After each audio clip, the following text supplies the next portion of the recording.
So here is what we know so far. SENZO MEYIWA has passed away in this Nganegwane that Zungu is telling us over there at the SITHOLE hostel, okay? Gwabini is still king of the show. At the hostel, Mzansi announces, hey guys, SENZO MEYIWA has been unalived. Have you guys heard?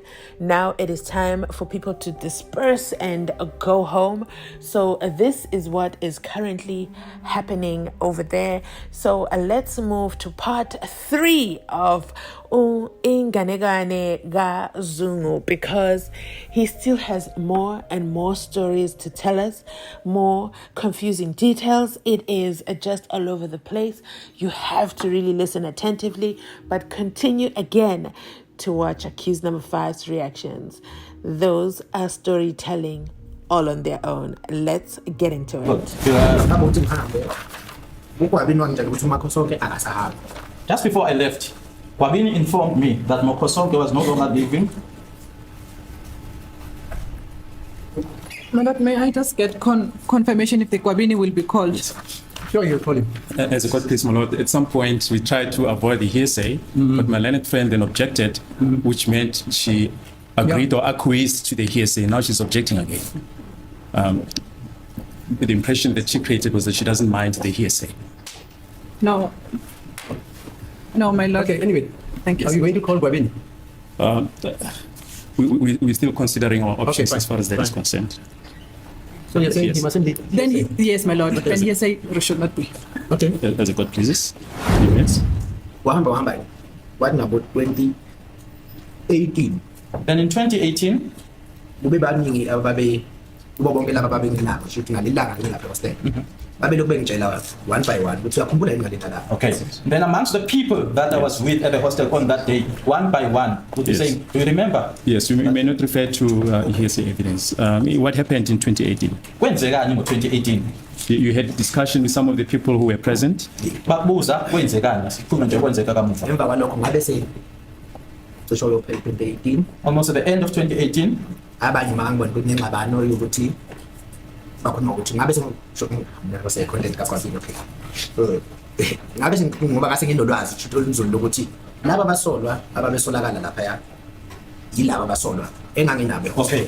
Now this information, my lord, that these suspects that are now being suspected of having done this are the very same people that I was with on that day at the hostel. Yes, what do you mean? Usho ukuthini ngalokho? Ukuthi lokho engakubona shothi ngaleli yalana kwakuyikho kusho ukuthi yibo ababekade bebuya ukwenza okwakuyinto efanayo nale.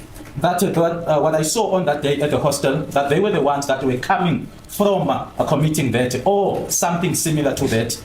Yes, when you say what you saw, what do you mean? Uma ukhuluma ngowakubona usho ukuthini? Ukhuluma ngani? Khuluma ngokuphatha ibhamu About the carrying of the firearms, ukubona mafike change seeing Mafika changing. Yeah, Mafika is which accused. accused number 2 Umsolo wesibili. and nabantu bekhuluma ngakho shothi ngathi ngibajwayele. And as also the people that were talking about it that I was used to. So emva kwalokho ngabe sengikhuluma no General Leshabane. Thereafter, I spoke to General Leshabane. And who's General Leshabane? Ubani yena General Leshabane? He was my cluster commander. Commander ke cluster commander yami. Yes, did he, except being your cluster commander, did he hold any other position? Ngaphandle kokuthi cluster commander yakho ikhona enye position awayibambile. Mangikhumbula kahle ngavumbela indaba ngesikhathi uminister kwakufikile eMbalula echaza ukuthi utask abanye ngakhumbula ukuthi wathi naye umtaskile. Yes, you say he was a cluster commander. Yes. Did he hold any other position? Just explaining that. Yes, just remember that at the time the minister tasked people, he also tasked him. Ngoba wayekade ese province wayengasekho ku cluster yethu. Because he was now at the province and no longer at our cluster. so court please, my lord, the state will be calling General Leshabane at the later stage. Okay. The witness is going to refer to what the discussions with General Leshabane. Yes, may I proceed? Ngaqhubeka. Uthi ke uzombiza ke yena Leshabane. Ngaqhubeka. You say you spoke to General Leshabane. He was your cluster commander. Then what happened? Wasekuthini ke ukukhulumela no General Leshabane? Do you remember when you spoke to him? Usakhumbula ukuthi wakunini ukukhuluma kwakho naye General Leshabane?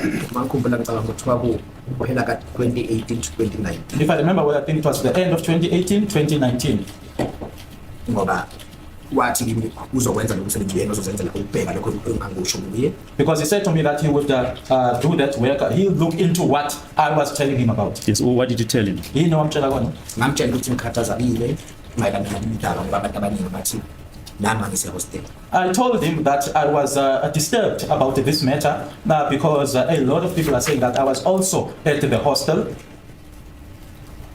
So wabe sengitshela uzozenzela yena uphenyo emva kwalokho uyobuya azongitshela. He then informed me that he himself would then conduct his investigation and thereafter he will come back and inform me. Kodwa angitshelanga ukuthi angikhona e-hostel. But I didn't tell him that I was at the hostel. Isizathu songamtsheli kwami ngangafuni ukunikeza le-information ukuthi isuka kimi. The reason why I didn't inform him that I was at the hostel, that I didn't want to give him this information that it was coming from me. And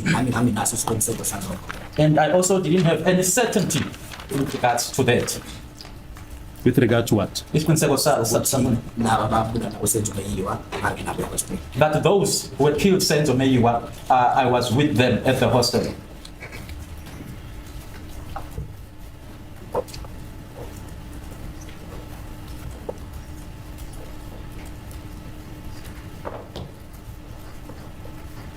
Yes.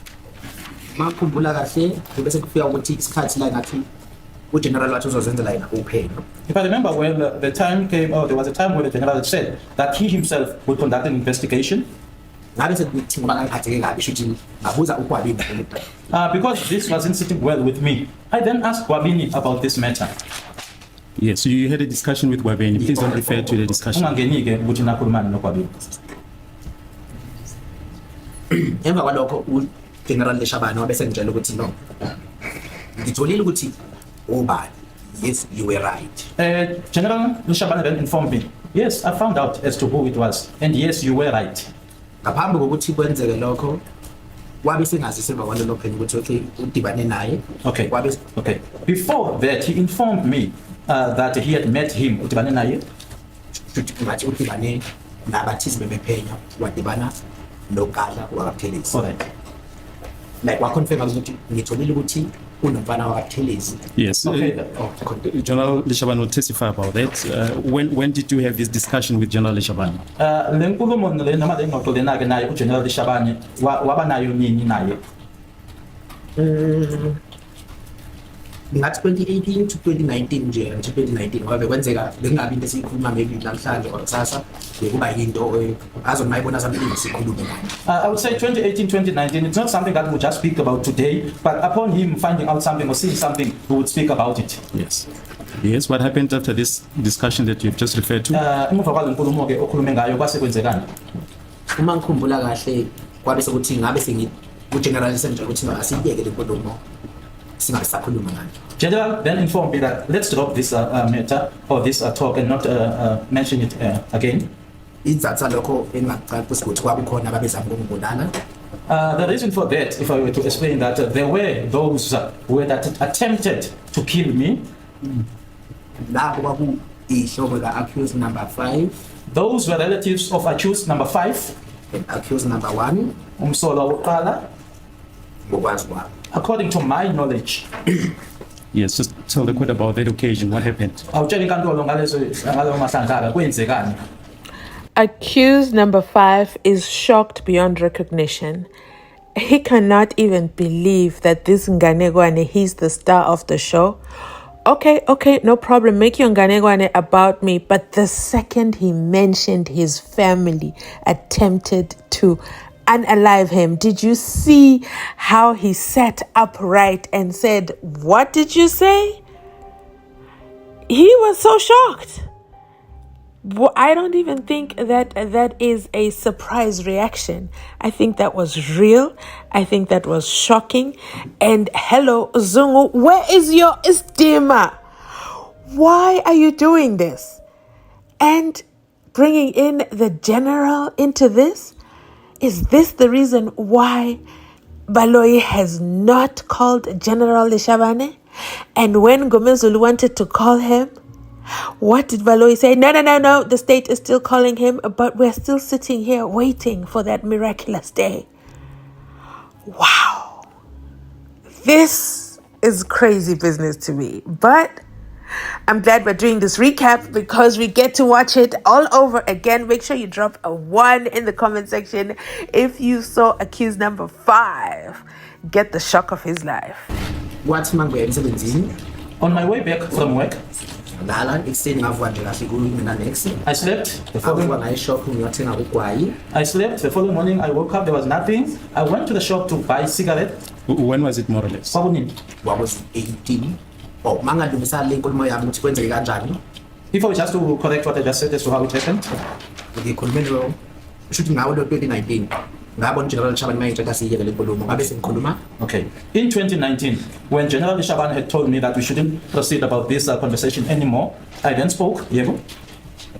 ngabe sengiya head office SAPS Telecom Towers I then went to the SAPS head office, Telkom Towers. ngakhuluma no Brigadier Gininda I spoke. then makukhona Gininda I spoke to Brigadier Gininda. At the time, it was Colonel Gininda. Yes, but how did you get to him? Just explain. Wafika kanjani?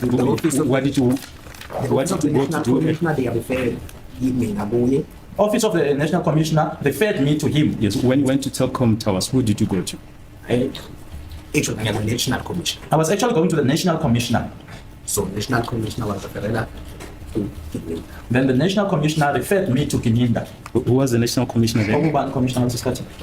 KEHLA SITHOLE KEHLA SITHOLE.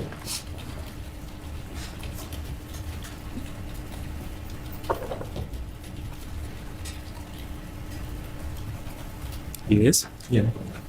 then kwathi makuyophela unyaka kwakuyi 11 November 2019 Towards the end of the year, it was the 11th of November 2019. ngathola i-call from General Leshabane engitshela ukuthi Colonel Gininda ufuna ukungibona I received a call from General Leshabane informing me that Colonel Gininda would like to see me.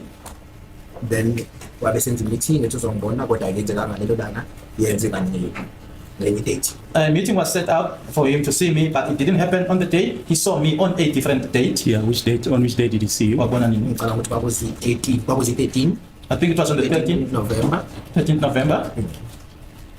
Yes. Yebo. Who saw you on the 13th of Ubani November? wahlangana naye ngalelo langa lange 13th November? Gininda Brigadier Gininda. Constable Zungu, Constable Zungu, Constable Zungu. How many times did I say your name? How many names did you drop in one sentence?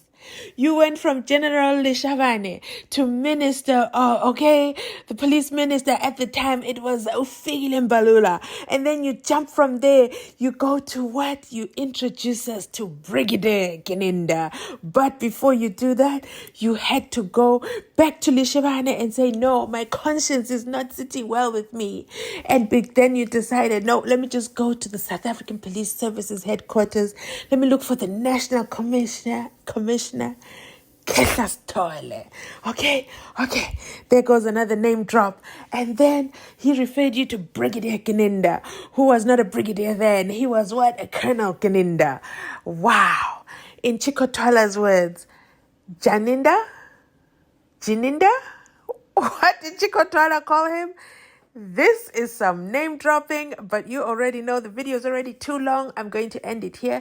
We'll start the next video, part 4, ladies and gentlemen. Make sure you like, comment, and subscribe. If you made it this far in the video, please make sure you drop a heart emoji, okay?